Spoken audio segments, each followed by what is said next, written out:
I always greatly enjoy my conversations with the next guest, and I hope that this will be no exception. And I'm actually bringing him on for a specific reason. And I'm speaking, of course, about the inimitable Nathan J. Robinson, who's been on the show before a number of times. Nathan, as you well know, is a writer. He is the editor and publisher of Current Affairs magazine, which is in the process of expanding its media outreach to other forms as well, including podcast, and is currently in the midst of a fundraiser. Now, people might ask why a program like mine that is in a permanent state of fundraising, patreon.com/the Zero Hour, thank you very much, might promote the fundraiser of another media outlet. And I think there are a couple reasons for that. One, I believe in Nathan and his team and their work. Two, I believe in a world of abundance, not in a mystical sense, but in the sense that I believe we are in a world of abundance, and that abundance is just not properly distributed. And three is it's an excuse to talk to Nathan again. So without further ado, Nathan J. Robinson, welcome to the program. Oh, thank you, RJ. Nice to be with you always. And I want to read you. You are, among other things, a sociologist. I want to, I do these readings. Well, okay. I'm a half sociologist. A demi-sociologist. So, Demi. I do these readings on the program of, classic works I think the audience might enjoy. One of them that I'm doing this week, White Collar by C. Wright Mills. And I thought of you and our mutual and your fundraiser and all about these lines from, which are not my reading of the week, but as the channels of communication become more and more monopolized, and remember, this is in the 50s, right? And party machines and economic pressures based on vested shams continue to monopolize the chances of effective political organization, the opportunities to act and to communicate politically are minimized. The political intellectual is increasingly an employee living off the communication machineries which are based on the very opposite of what he would like to stand for. And I thought, well, that's why you guys are raising money. I consider you guys an alternative to the kinds of political machineries that are the opposite to what so many of us stand for. So the more we have voices and outlets for political intellectuals of that type, the better off I think we'll be. But you tell me about your fundraiser. Well, I certainly agree with that. Isn't it funny when you read all these old texts about media monopoly and you think to yourself, you think you had it bad? I was just looking at Ben Bagdikian's book, I think The New Media Monopoly from like 1981. He's talking about how, there are only 50 big media companies. You're like, 50? You were lucky. And now with the shuttering of all these local newspapers, with the consolidation of local news channels, so that you've got Sinclair Broadcasting literally putting out the same right-wing monologue delivered by 100 different local newscasters. It could be quite terrifying. In New Orleans, we just lost one of the two daily papers. The New Orleans Times-Picayune merged with the New Orleans Advocate, so there's now only one local news source. And I don't even know how long we're going to have that. We're kind of fortunate that we even do have a daily paper still.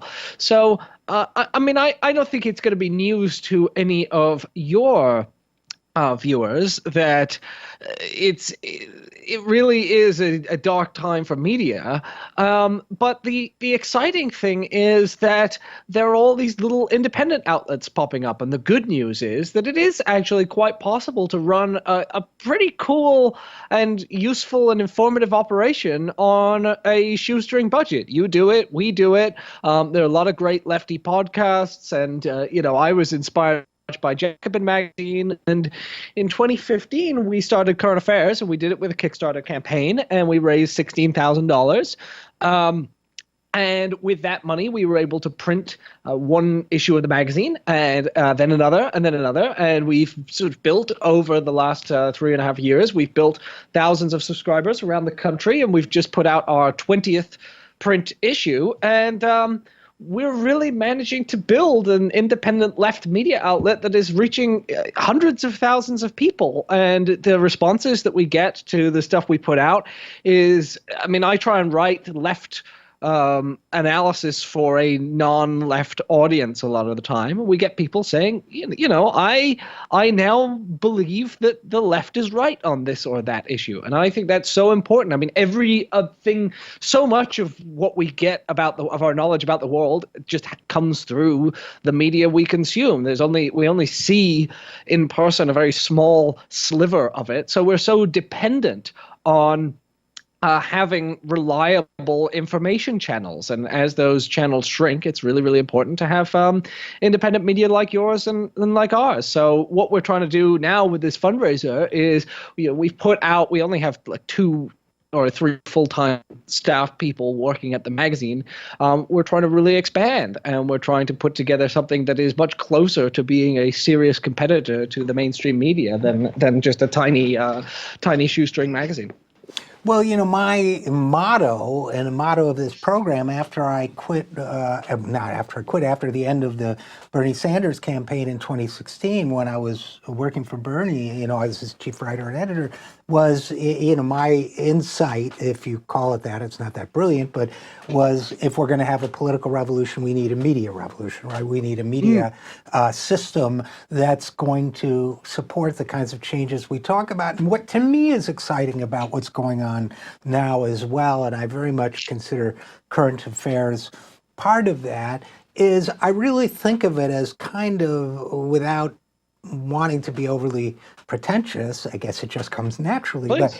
But I think of it as it's kind of an intellectual ecosystem, where people are just batting ideas back and forth. And I mean, I think the fact that you write for the non-left about left ideas is great. At times, I've certainly done that myself, but I also think among the sort of broader community of the left, which is, I see as concentric circles, right? There's a hard left, there's a moderate left, there's the liberal, there's the, centrist, but, leaning left. Among all of this, but especially among like a smaller group of people, I think there's a conversation going on, and sort of many-sided conversation about different things. What does it mean to object to means testing, which is a piece I just wrote for the American Prospect, which is more mainstream. What does we're talking about things that honestly I wouldn't have, even a few years ago, I wouldn't have dreamed of seeing in print, much less seeing such vibrant exchanges about. So although I complain a lot about the media and I complain a lot about social media, both of them, I think, there are some really interesting conversations going on.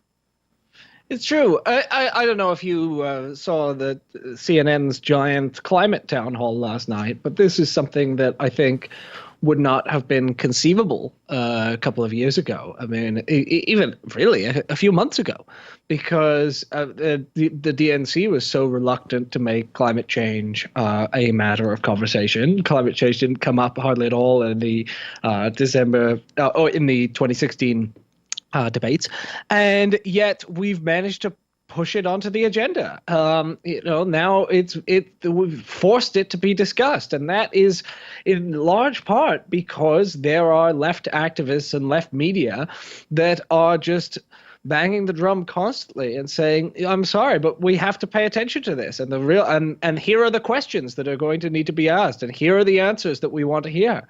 And I mean, I just think, I think when the history of our era is written, Jacobin magazine is going to be incredibly important to it, because they've done I am so inspired by them. They just done a phenomenal job of getting things on the agenda and dragging the conversation to the left. And I think it's so powerful. We know there are some studies that show that just that are kind of scary studies that show that just reading an op-ed about something can make you more likely to agree with it, which kind of makes sense. But what it means, and what the right has understood for a long time, is that if you just repeat something over and over, if you just found think tanks that pump out studies that say a thing, if you just get op-eds in the Wall Street Journal and in the New York Times that say a thing, and if you just say it over and over and over, that thing will become the consensus. It will become mainstream, and climate change denial has worked very strongly in this way. In that, for many years, there's just been a giant Koch-funded operation to sow doubt, the same way that there was with the link between smoking and cancer. And in some cases, it was the same phony experts who, once the smoking it doesn't cause cancer business folded, just moved into the climate change denial business. And there's a whole book about this. But so we need to really understand how information works. And, I don't want to call it propaganda. I don't think what I do is propaganda, because I think it's thoughtful, and I think I take the other side seriously, and I try and make sure I never say things that aren't true. But we do need to understand that, media is so critical to determining what's on people's minds, what's on the political agenda, and then what ultimately gets done. Well, and again, we're talking with Nathan J. Robinson, editor and publisher of Current Affairs Magazine. Before we go on, Nathan, where can people go to learn more about your fundraiser or kick in a few bucks? So if they go to patreon.com/currentaffairs, they can listen to, we're putting out 7 days of podcast interviews to celebrate the fundraiser. And the first was with Barbara Ehrenreich. And there's a link to the actual donation page. The Kickstarter URL is a little longer. So patreon.com/currentaffairs is the easiest way to get to the Kickstarter campaign. But the Kickstarter page is kickstarter.com/804-99223/help-current-affairs-expand-in-2020. If you Google current affairs. Right. What was that Patreon address? Patreon.com/current-affairs. Right. Patreon.com/current-affairs. Okay, or good. just go to currentaffairs.org, and you can get them from there too.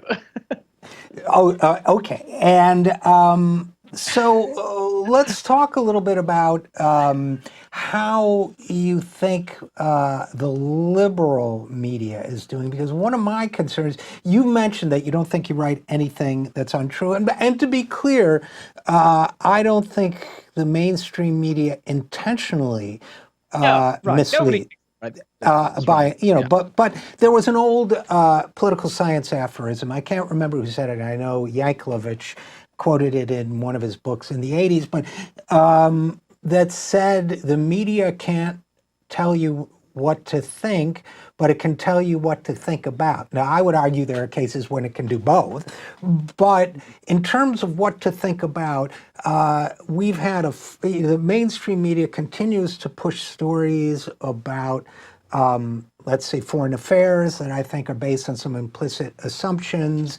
It continues to push stories about deficit spending by the federal government that I think are based on mistaken assumptions, stories that, there was the infamous moment in the 2012 vice presidential debates when I think it was Martha Raddatz from ABC said everybody knows Social Security is going broke. We have, so there is a culture and a certain set of ideas about what you should be thinking about within the mainstream media.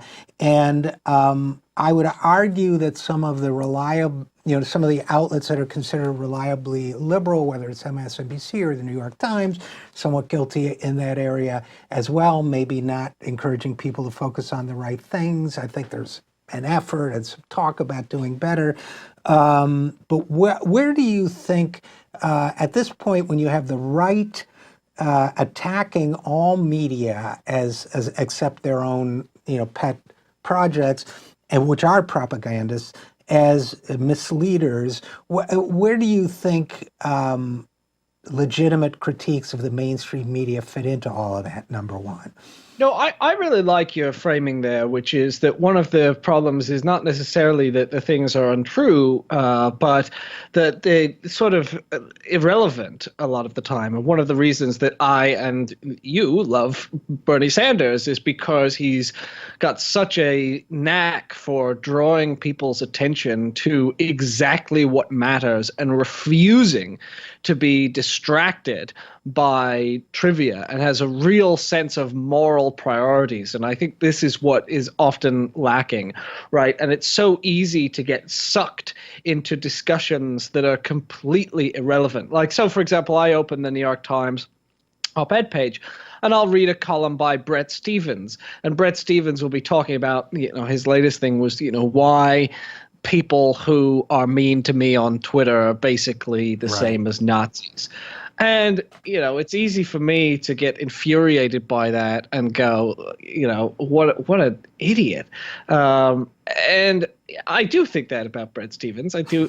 But also, like, I shouldn't be dragged into. I mean, then my instinct is to go, no, Bret Stephens, here's why it's perfectly legitimate to call you all these names, and we have a discussion about the legitimacy of, what kinds of civility are acceptable, and what the boundaries of critique should be, and whether Twitter is good or bad, and that's the debate that we end up having. And then what's great about Bernie is that he so doesn't care about any of that.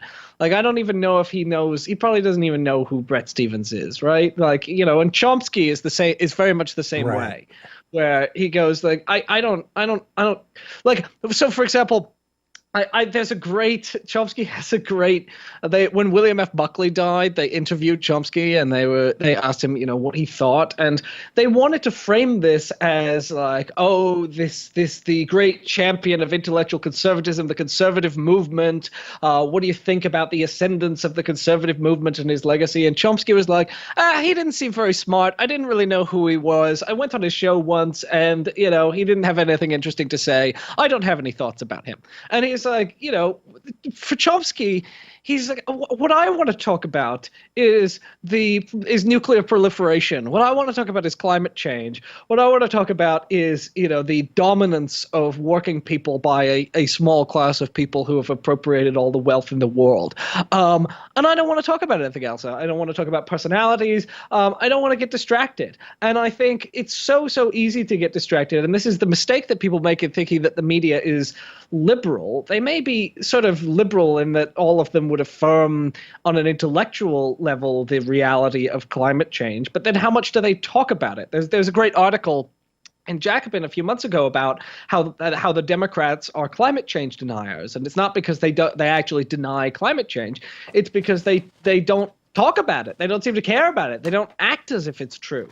And one of the real things that the left has managed to do so successfully, on climate at least, is make what is actually an urgent priority feel more like an urgent priority. And which is why you saw this recent town hall debate, which wouldn't have happened unless you had people going, no, excuse me, this is what we need to discuss. And so getting away from, like, for example, the day-to-day drama of the Trump administration and which 5 lies he told today and which stupid tweets he said today, and getting back to, okay, well, what are the things that matter? Oh, well, look, these different regulations are being rolled back, and it's going to have devastating effects on workplace safety or on environmental protection.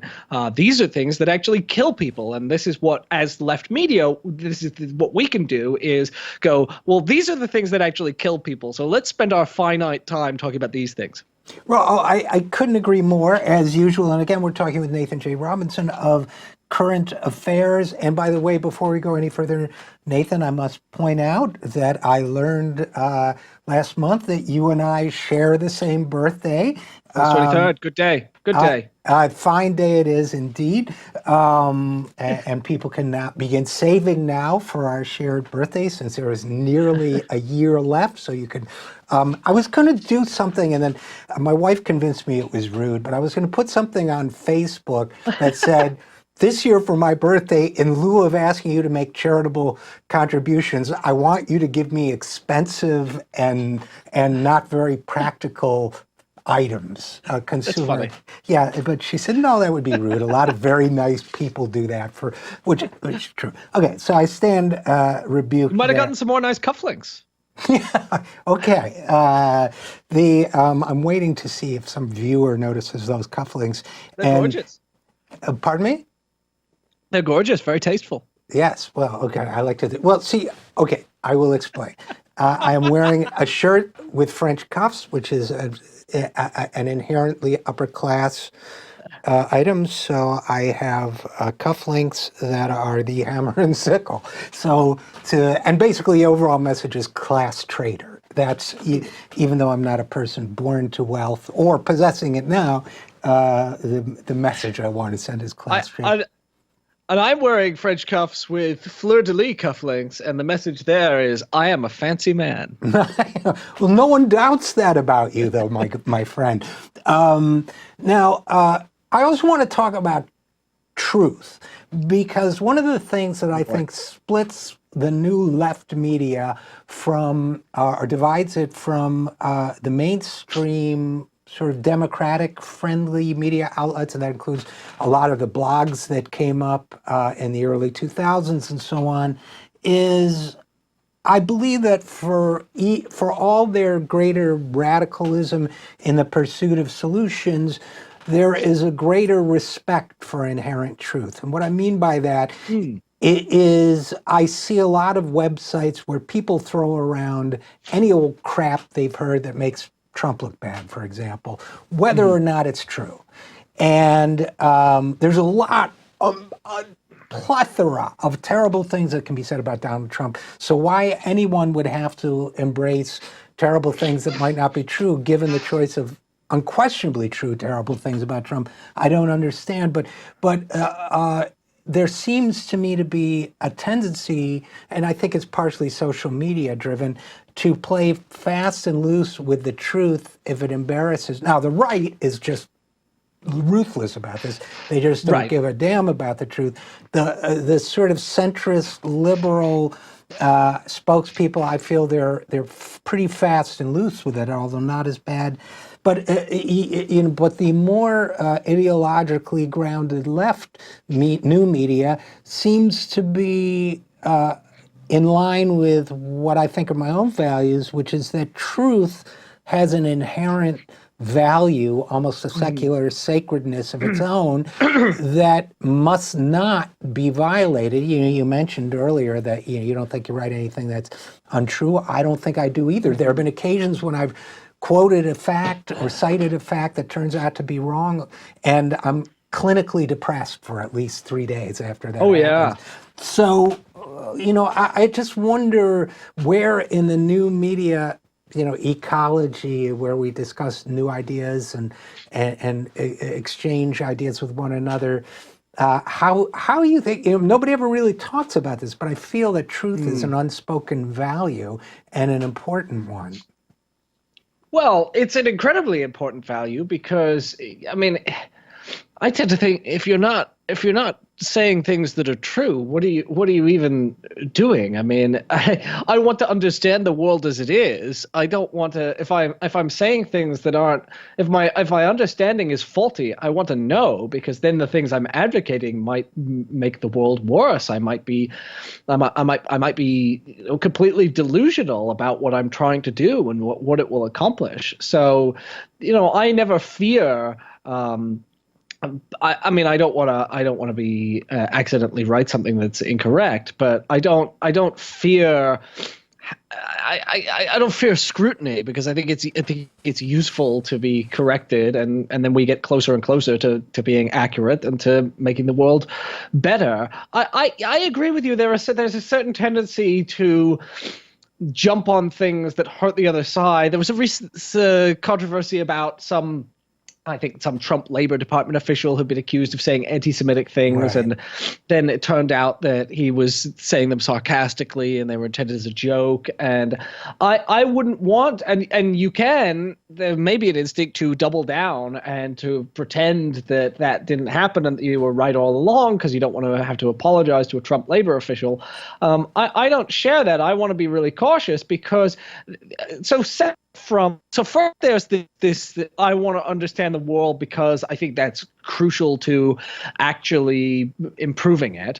Then there's also the from the perspective of being in the media and wanting to build trust among your audience, you really, really don't want to give the other side a stick with which to beat you. And if you develop a reputation as someone who is cavalier with the truth, then they have a stick with which to beat you.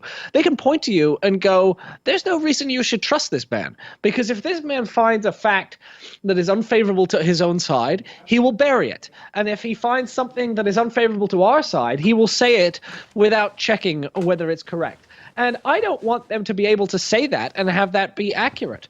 So one of the reasons that I try and be really, really scrupulous in citing all of our facts and checking all of our facts is because I want to have a really good pitch to people. We've lost a lot of trust in media. People are very, very skeptical of media. They are dubious. And in order to rebuild that trust, we need to be trustworthy. I mean, why should anyone read what they read in, for example, the Washington Post, when the Washington Post's so-called fact checkers are so clearly biased against, for example, Bernie Sanders, and so willing to distort the truth of the matter. I mean, I can't trust what Glenn Kessler says is a fact, because when he writes fact checks, they're clearly influenced by his politics. Nate Silver is the same way. He's very clearly influenced by his political biases, and he denies it. And so therefore he becomes untrustworthy, and there's no reason to listen to him. So I want to have it so that everyone knows that I'm on the left, but everyone also knows that I'm conscious that I'm on the left, and I try to account for that fact. And then people who are on the other side will say what we do get a lot of people saying, what I get a lot of emails saying from conservative people, which is, I disagree with your politics, but I trust you when you speak because you seem to care about whether what you say is true. Well, exactly, and I would actually go a step further. I mean, you've laid out all the strategic reasons why it makes sense to tell the truth, but I would actually say that any ideology or viewpoint that has to make its case or chooses to make its case by being lax with the truth is not worth defending, in the long run. And I think it's easier when you get attached to, for example, a political party that, this is the old, it's ironic because it's the old centrist argument, but, with a left-based variation of it. When you get attached to a political party, you become quote unquote partisan, then I got you, I got the other guy in the other party. But that to me is not the basis for changing the world. And we're going for big game here. We're going to change the world. So, Nathan, Jay Robinson, before I let you go, I just feel there's one piece of yours that I wanted to briefly discuss. Sure. Which is, I mean, like I say, which was published 2 days after our birthday, by the way, which was, I don't know, I guess you were working. Somebody threw a party for me. I was lucky. So I wasn't working, but... I didn't get a party. What? You didn't get a party? I didn't get a party. Where's my party? I didn't even get an invite to your party. Oh, if I had thought about it, it would have been a long trip for you. But so you wrote In Defense of Hatred. And, I've thought about this so many times. The role of hatred, the role of fury, the role of acknowledging that some people are just bad people. You quote Aneurin Bevan, the Socialist Minister of Health, and his thundering proclamation that of his deep burning hatred for the Tory party. So far as I'm concerned, they are lower than vermin. What is the role? But I'm all about the love, so you have to set me to one side. What is the role of hatred that you choose to defend? I'm sure that you're conflicted as I am. One of the things in the essay is that I feel conflicted. I call it In Defense of Hatred. The thing is, the first contention of the essay is that I think the condemnation of hatred is a little too easy, right? The idea of hate groups, right? If you hate people, I think hate is the wrong category. Those groups are bad not because they feel hate, but because they're bigoted. And I think bigotry and racism and oppression are horrible. But it depends on what you hate. If you hate the weak and you hate people who can't defend themselves, and you hate people because of for irrational reasons. But if you hate injustice, or if you hate poverty and you hate oppression, that to me is a far more defensible hatred. So I think the emotion of hatred itself, it's not necessarily immediately obvious to me that that is inherently a bad thing, irrespective of its target. There's a new book that I think is called Against Hatred that I am responding to, which suggests that we need less hate in our politics. And I challenge the book because I'm not sure. I think the book confuses or conflates hatred and prejudice, where I'm not sure that we do need less hatred in our politics. I feel like we need our ire and our anger to be targeted towards those things and that deserve ire and anger. And I am still a person who feels a lot of love, and I still feel guilty about when I lapse into anger and hatred, and I don't want to be irrationally furious. But I also feel like it's a very natural reaction to injustice to be angry about it, and I am troubled by those who are untroubled, by those who can look out at the world and look out at things that should make you angry, and their problem is with people who are angry rather than with those things. And specifically, the book you mentioned by the German journalist Carolyn Emke, Against Hate, she directs it against populism, and this to me is a jujitsu that's happened all over the world, not just in Europe, where right-wing, bias-driven, nativist populism is conflated with left populism. Mm-hmm. It's all put under this broad umbrella of hate. Oh, they're all so angry. They're also filled with hate. But the left populism is hatred for an unjust system as opposed to hatred for the other, hatred for the minority, hatred for the immigrant. But it's also terribly convenient to just blend this all together into one bad thing called hate. And then that way we can reject the left and the right and defend a status quo that is working for no one. Oh, populism is such an annoying term, isn't it? Well, you have Chantal Mouffe in France, in defense of left populism and so on. I mean, it has its advocates. I used to use left populist to describe myself, but the way it's now deployed, yes, it is annoying. It has an honorable tradition in the United States, the populist politics. I think Tom Frank is writing a book on the history of populism. He is. Yeah. So, all right. Well, we unfortunately, I guess we're going to have to leave it there. But, we were right in our prediction that we would not run out of things to talk about.